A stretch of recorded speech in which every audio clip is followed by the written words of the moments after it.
Human sa Fiesta Pasko na usab ang gitutukan sa dakbayan sa Lapu-Lapu. Ilabi na ang paghimo mga firecrackers sa barangay Babag. Ano ang report? Buot masiguro ni Mayor Pastradasa nga walay mahitabong problema sa isyu sa pagnegosyo sa mga firecrackers.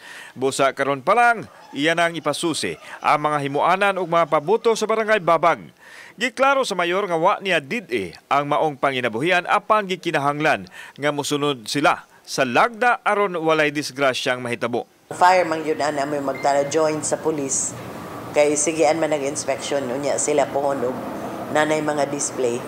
Samtang ipadayag ni Lapu-Lapu City Police Director Senior Superintendent Limuel Obon nga iyan ang gipatan-aw ang kalihukan sa mga nanginabuhi sa paghimo og pabuto.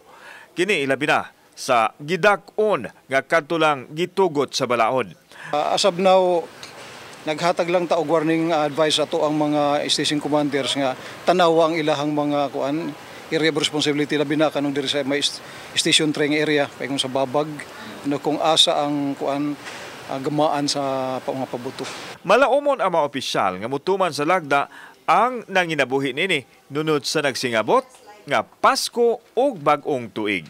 Aside from the inspection being conducted sa atong taga Bureau of Fire, ang violations naman po sa kanang balaod sa kanang anti-firecrackers and pyrotechnic devices. Of course kanang mga oversizes, agatong way mga levels, mo na atong pangitaon. Doon naman tayo specific area nga tugutan nga nga ra gyud mo display nga area.